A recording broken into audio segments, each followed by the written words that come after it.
Hey guys, this is I love you. No. Hey, I don't even know why they started doing this in the movie. Because it's for the emphasis. Well, like, okay, so But you gotta tell them what we're talking about. hey guys, we just the aftermath of Penguins of Madagascar. I liked it. It was fun. Yeah. It was fun. Fun, yes. It was fun. So It's the guy Yes. that was probably the loudest one in the theater. There was like No, I'm just saying you were probably like the loudest one. the guy next to above us was loud. One, because he was laughing at least the second most, and two, his phone kept going off. Yeah, like what the fuck? Okay, there was like the two of us. Phone. The two of us, I think the two parents and his kids. And some people in the very I think at least like 6 other people behind us. very, very back. Yeah. But and honestly, like, the adults were laughing more at this movie than the kids were. Because probably we get more, sense out of it. Yeah, because the Penguins have always been like more adult humor. The Penguins have always been there for humor. Yeah. And so it's expected, they have their movie, they're going to be a funny. This is funny. This is both like It's this is funny. this is like simultaneously a spin-off of sort of sequel, because like this sort of takes place after the third movie, and also like an adaptation of like the TV show. Which I know. But it's funny. Yeah, it is funny. It's like it's funny first, and then very little else after that. There's some stuff, and there's some stuff that you can, It's a plot that make yourself think. It's a plot that exists solely to deliver more random jokes. That's what it's expected. It's like the beginning, when they open up, and like before when the penguins finally join up as one, when they're all like baby penguins. Screw nature. Yes, and they're basically making fun of most of the penguins and all those penguin documentaries. I like the cameraman. Yeah. I guess it was Werner the sound Herzog. guy. It was the sound guy. They mean the narrator? No, the microphone. Oh, Gunther. But that's the sound. The guy who just like, or like, no, I think it was like the gaffer. I don't know. He's got the microphone. That's sound. The best part of that, at least for me, because it was Werner Herzog doing like this really silly voiceover for a kids movie. Because it's basically like, they're the shortest out of all the penguins, so they're like the outcasts, and they're asking like all the normal penguins, "Why are you guys doing this?" "Oh, because life is easy. Plus, it makes us look good for the cameras and all the documentaries." And they just pan out, and they're just watching them. And so, as the penguins march on, and like there's so many, like, this entire movie is full of random shit. It's like, okay, so when like Private's egg, he falls into the random ship, and it's like nothing survived down there. Well, that bird's there, and then it's just all of a sudden a leopard seal comes out and eats it. Leopard seals are there. Yeah. No, and then like when they escape, because they got tied up into like, they climb up a harpoon gun. Yes. They shoot, and then they escape into like this iceberg that's floating away. Suddenly the ship blows up. I don't know why. I just thought it was funny. So, and ultimately, the leopard seals die. Yeah.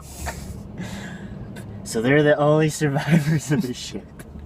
And then that plot point is gone. And then they fast forward to like the now time, where they're just like making fun. No, you have to. They're drifting off into the sun. That's important. Yeah. That's very important. I guess. It's very important.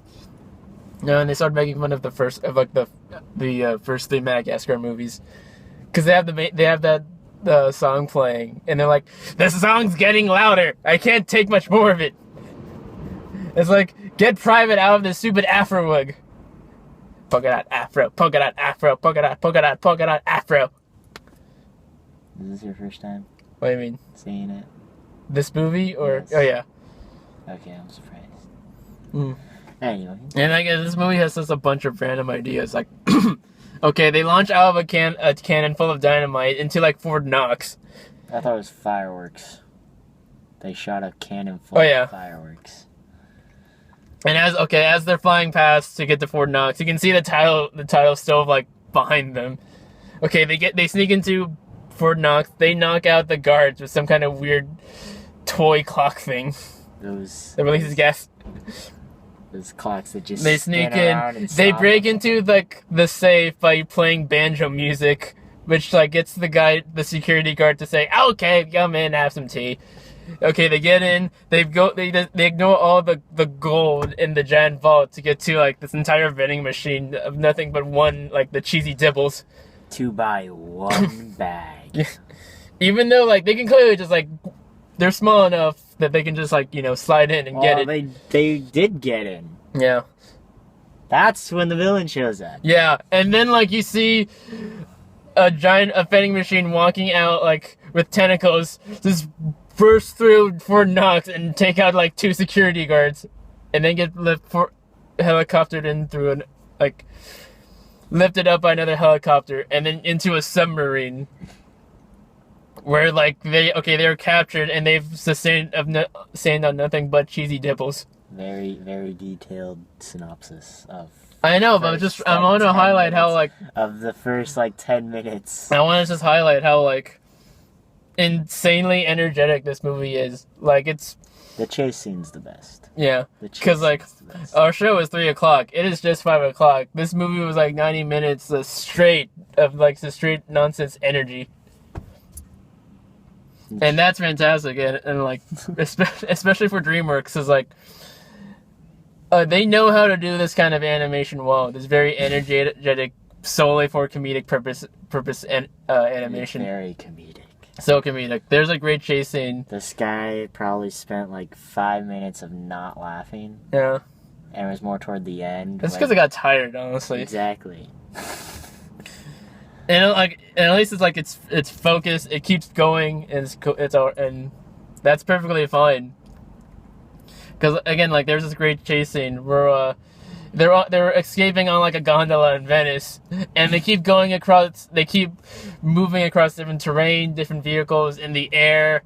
It's all terrain. It's great. Activating all terrain. And they get a lot out of like animating octopuses. Octopi. Yeah, they get a lot of like great angles and just like a lot of it's great direction out of it. I'm surprised we don't make more like action movies with that's purely animated. Because people have some sort of philosophy about animated stuff. Well, not philosophy, more expectation. Whatever. And John Malkovich as Dave or Debbie or Ramirez. It was Derek for a long time. It was Derek. For a long time. Yeah. And there's John Malkovich is both too mellow and also too overdramatic. I can't decide which of the two it is. It's just John Malkovich, so it works well. And I don't know if you got this, but there was like a fabulous running joke about they kept referencing celebrity names, kind of. Did you get that?